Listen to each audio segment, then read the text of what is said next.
రోజు రోజుకి గోల్డ్ రేట్లు పెరుగుతున్నాయి. తాకట్లో ఉన్న బంగారానికి వడ్డీలు పెరుగుతున్నాయని టెన్షన్ పడుతున్నారా? కొమ్మూరి గోల్డ్ వచ్చాక ఆ టెన్షనే పోయింది. కొమ్మూరి గోల్డ్ ఇప్పుడు దేశవ్యాప్తంగా ఒకే ఒక పేరు మారుమోగిపోతుంది. అది అభిజిత్ దిప్కే. ఎందుకంటే కాక్రోచ్ జనతా పార్టీ అని ఆ అబ్బాయి మే 16న అనౌన్స్ చేశాడు. అప్పటి నుంచి అది విపరీతంగా ఆన్లైన్ వైరల్ అయిపోయింది. 2,22,22,00,000 మంది దాంట్లో జాయిన్ అయ్యారు. సో ఈ స్థాయిలో ఈ మధ్య కాలంలో ఏ ఉద్యమం కూడా ఈ స్థాయి రాలేదు. ఒకప్పుడు మనకి 68 ఆ ప్రాంతంలో ఫ్రాన్స్లో బలమైన విద్యార్థి ఉద్యమం జరిగింది. దాని తర్వాత మనకి ఇక్కడ కూడా అనేక విద్యార్థి ఉద్యమాలు జరిగాయి. మన అస్సాంలో కూడా మనం చూస్తాం, విద్యార్థులే అధికారంలోకి కూడా వచ్చారు.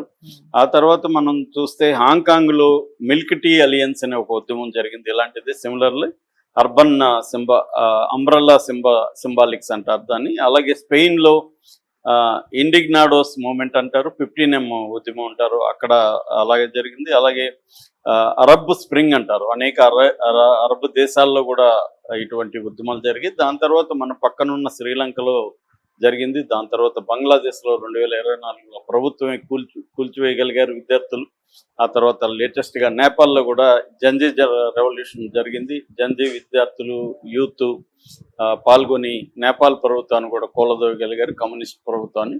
సో ఇలాగా మన ఈ కాంటెంపరీగా అనేక ఉద్యమాలు జరుగుతున్నాయి. జంజీ జనరేషన్ ఈ సోషల్ మీడియాను ఉపయోగించుకొని ఉద్యమాల్ని తీసుకొస్తున్నారు. సోషల్ మీడియా నుంచి గ్రౌండ్ లెగ్ కూడా వాళ్ళు వస్తున్నారు. ఈ నేపథ్యంలో అభిజిత్ దిప్కే కూడా అలాంటి ఒక వైరల్ ఉద్యమాన్ని చేయగలిగాడు.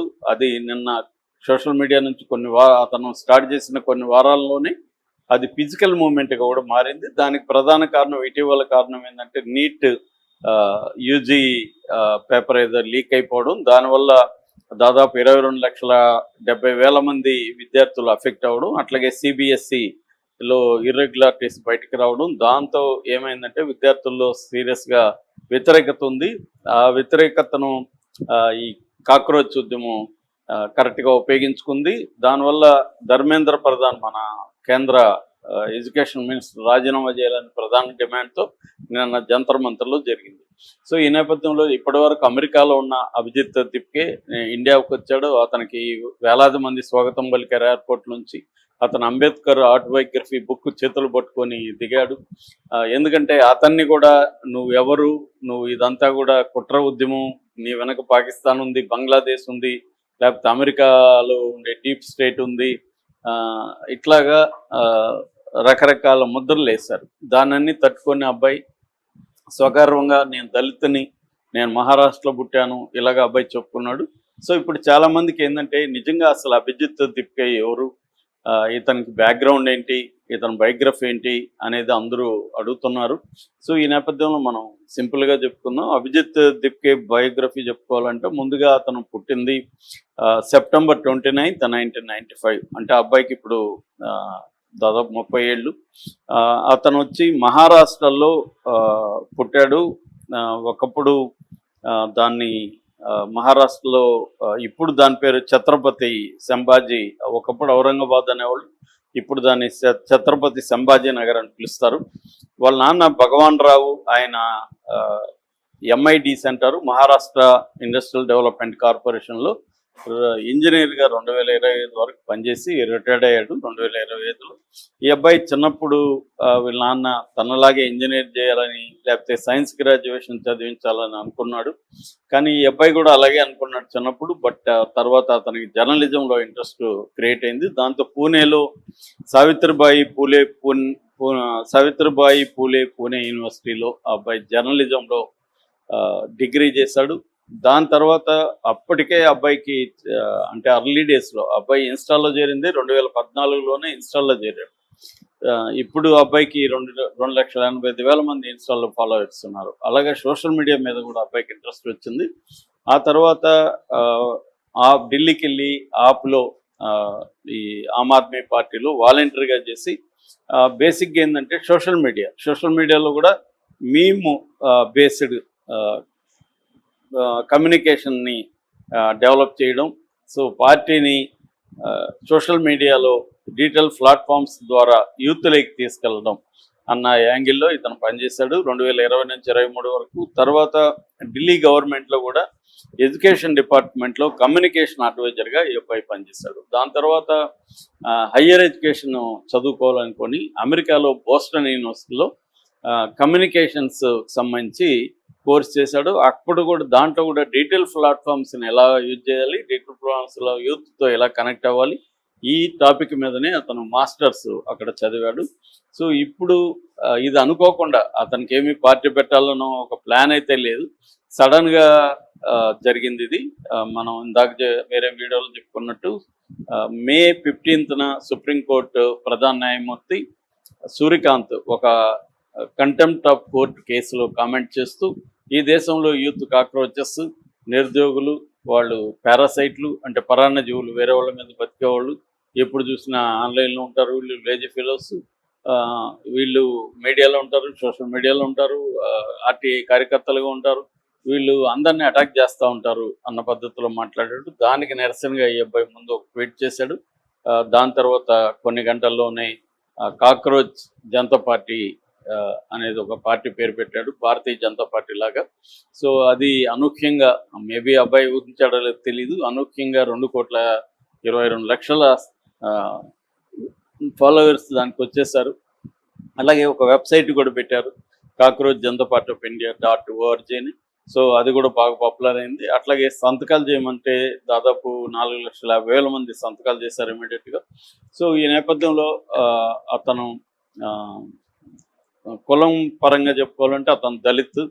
అతనే అన్నాడు, నువ్వు ఎన్ని మాట్లాడుతున్నావు, నువ్వు అసలు ఏ కులం వాడివి ఏంటి అనేది అతన్ని ప్రశ్నించినప్పుడు అతను ఓపెన్గా నేను దళితే, నేను దళిత్ కులము, మహారాష్ట్ర మాది సో అని డిక్లేర్ చేశాడు. దాని తర్వాత అతన్ని తొక్కేయాలని బీజేపీ వాళ్ళు రకరకాలుగా అతని మీద మామూలుగానే ఎవరైనా ఇచ్చేస్తే వాళ్ళకి ముద్రలు వేయడం అనేది మనం చూస్తున్నాం. అర్బన్ నక్సలైట్ అని, రాడికల్ అని, పాకిస్తాన్ టెర్రరిస్టులు ఉన్నారని తను వెనక, దీంట్లో చేరిన వాళ్ళందరూ కూడా పాకిస్తాన్, బంగ్లాదేశ్ వాళ్ళని ఇలాగ ముద్రలు వేయడం మొదలుపెట్టారు. దాని అంతా కూడా అబ్బాయి గట్టిగా ఎదుర్కొన్నాడు. ఎందుకంటే అబ్బాయి ఇవన్నీ అనుభవం కూడా ఉంది, సొంతగా పనిచేసినప్పుడు ఎదుర్కొని ఇది ఇక్కడతో ఆగదు. ఎప్పుడైతే నీట్ అండ్ సిబిఎస్ఈ సిలబస్లు ప్రాబ్లం అయినాయో ఆ కోర్సుకి సంబంధించి విద్యార్థుల్లో చాలా పెద్ద ఎత్తున ఉంది. అందరూ కూడా ఛాలెంజ్ చేస్తున్నారు, ఎంతకాలం మనం సోషల్ మీడియా మాట్లాడతాం, గ్రౌండ్లోకి రావాలి అని అతన్ని కూడా రెచ్చగొట్టారు. దాంతో అతను కూడా నేను వస్తున్నాను, ఇండియాకి వస్తున్నాను, నా భవిష్యత్తు కాన్స్టిట్యూషన్కి వదిలేస్తున్నాను, నా ఫేట్ అన్నాడు. I'm leaving my fate to the Constitution of India. అంటే నేను జైలుకి వెళ్తానా, ఎందుకంటే అతనికి అప్పటికే బెదిరింపులు స్టార్ట్ అయినాయి, డబ్బులు తీసుకుని నువ్వు సైలెంట్గా అయిపో అని అతని ఫోన్లు రావడం మొదలుపెట్టాయి. వాళ్ళ ఇంట్లో వాళ్ళకి బెదిరింపులు మొదలైనాయి. వాళ్ళ ఇంట్లో వాళ్ళు ఇప్పుడు ఆ ఊరు వదిలేసి, ఆ సంభాజీనగర్ వదిలేసి ఎక్కడికో అజ్ఞాతంలోకి వెళ్ళిపోయారు. సో వాళ్ళు కూడా భయంగా బతుకుతున్నట్టు తెలుస్తుంది. ఈ నేపథ్యంలో అబ్బాయి ధైర్యం చేసి ఇండియాకి వచ్చాడు. నిన్న అద్భుతమైన రెస్పాన్స్ వచ్చింది, జంతర్ మంతర్ దగ్గర పెద్ద ఎత్తున ఇదైంది. అయితే అబ్బాయి ముందు నుంచి ఏం చెప్తున్నానంటే, నేను పొలిటికల్ పార్టీకి సంబంధం లేదు, ఈ దేశం కుళ్ళిపోయింది, రాటన్ వ్యవస్థ ఉంది, ఈ దేశంలో వ్యవస్థలన్నీ కూడా, ఇన్స్టిట్యూషన్స్ అన్నీ కూడా నాశనం అయిపోయినాయి. సో అట్లాగే నిరుద్యోగం విపరీతంగా ఉంది. కాబట్టి దీన్ని నేను సంస్కరించడానికి ప్రయత్నిస్తాను. నాకు పొలిటికల్ పార్టీలతో సంబంధం లేదు, నాకేమీ అజెండా లేదు, నేనేదో ఎలక్షన్లో నిలబడి సీఎం ఇంకోటి అవ్వాలని లేదు అనేది ఇప్పటికే అబ్బాయి చెప్తున్నాడు.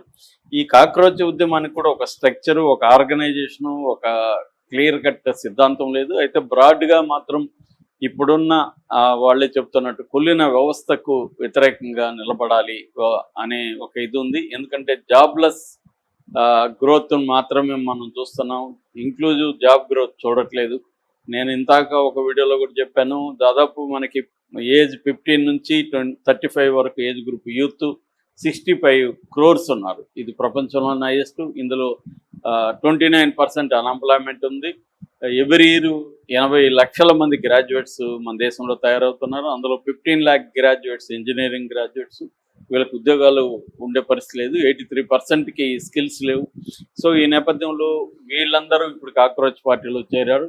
మరి ఈ అభిజిత్ దిప్కే దీన్ని ముందుకు తీసుకెళ్తాడా, ఒక స్ట్రక్చర్గా మారుతుందా, దీని వెనక బీజేపీ ఉందని కూడా కొంతమంది అంటున్నారు. బీజేపీ వాళ్ళే దీన్ని క్రియేట్ చేసి నీరుగారుస్తారని. కొంతమంది ఏమో బీజేపీ వాళ్ళు పెద్ద ఎత్తున తమ వింగ్, స్టూడెంట్ వింగ్ వాళ్ళని పంపించి దీన్ని భ్రష్టు పట్టించేదానికి ప్రయత్నాలు చేస్తారని అవన్నీ జరుగుతాయి. అట్లాగే దీన్ని కాంగ్రెస్ కానీ మిగతా ఆ, ప్రతిపక్షాలు కూడా ఉపయోగించుకునే అవకాశం ఉంది. దీని అన్నిట్లో నుంచి ఇది ఒక ఆర్గానిక్ ఉద్యమంగా ఎలా ముందుకెళ్తుంది, దాంట్లో ఇతని పాత్ర ఏముంది, ఇతన్ని బెదిరింపులకైతే ఇప్పటివరకు భయపడట్లేదు. అతను నిన్న కూడా ఒక ట్వీట్ చేశాడు, మా అమ్మ నాన్నలను చూసి 1 year అయింది, నేను మా అమ్మ నాన్నల ఇంటికి వెళ్తున్నాను, మా అమ్మ నాన్నలను తీసుకొని మా సొంత ఊరికి వెళ్తున్నాను, వాళ్ళని అక్కడే మళ్ళీ ఉంచుతాను, నేను కూడా అక్కడే ఉంటాను, అక్కడి నుంచి ఉద్యమం స్టార్ట్ చేస్తానని చెప్తున్నాడు. కానీ నాకు తెలిసి అక్కడ అంటే మహారాష్ట్ర సంభాజీనగర్ నుంచి ఉద్యమం చేయడం కష్టం. ఖచ్చితంగా అబ్బాయి తిరిగే అవకాశం ఉంది. ముఖ్యంగా ఢిల్లీ, ముంబై ఇలాంటి నగరాలకి అబ్బాయి తిరిగే అవకాశం ఉంది. అంటే సమీకరించడం, పోరాడడం అనేది అంబేద్కర్ ప్రధాన గోలు. దాన్నే ఇతను ఫాలో అవుతున్నాడని అర్థమవుతుంది. సో ఈ నేపథ్యంలో అభిజిత్ దిప్కే ఫ్యూచర్ ఎలా ఉండబోతుంది, అతని బీజేపీ ప్రభుత్వం అరెస్ట్ చేస్తుందా? ఎందుకంటే అతని మీద ఆల్రెడీ 2 పిల్స్ కోర్టులకు వెళ్ళాయి. ఒకటి అలహాబాద్ హైకోర్టు, ఒకటి సుప్రీంకోర్టు. ఆ రెండింటిని కూడా కోర్టులు కొట్టేశారు. ఇప్పుడు కేసులు పెట్టాలంటే మనకి వాళ్ళ కేసులు దెబ్బలు, అదే రాజుకు అనుకుంటే దెబ్బలకు కుదవలాగా ప్రతి ఒక్కరి మీద కేసులు పెట్టి వేసేస్తున్నారు. అలాగే ఈ అబ్బాయి మీద పెడతాదా ప్రభుత్వం, లేకపోతే ఈ అబ్బాయి మీద పెడితే ఇంకా పెద్ద ఎత్తున ఉద్యమం వస్తుందని ఆగుతుందా? ఎందుకంటే ఈ ఉద్యమం దెబ్బకి ఇప్పుడు కోర్టులు, జడ్జిలు కూడా భయపడే పరిస్థితి వచ్చింది. ఎందుకంటే సాక్షాత్తు సుప్రీంకోర్టు న్యాయమూర్తికి ధిక్కరంగానే ఈ ఉద్యమం బయలుదేరింది. అందువల్ల ఆ సుప్రీంకోర్టు న్యాయమూర్తి కూడా దీని మీద మళ్ళీ మాట్లాడడానికి కూడా ఆయన నిరాకరించాడు. వీళ్ళ మీద కేసు పెట్టడానికి కూడా ఆయన ఒప్పుకోలేదు. సో ఎందుకంటే ఇంకా అది పెద్దదవుతుంది, తాను బ్యాడ్ అయిపోతాడని. ఇప్పుడు కూడా అతను విలన్ అయిపోయాడు ఒక రకంగా యూత్లో. సో ఈ అభిజిత్ దిప్కే ఇక్కడ వరకు ఈ ఉద్యమాన్ని తీసుకురావడం వెనక మాత్రం ఖచ్చితంగా ఇతని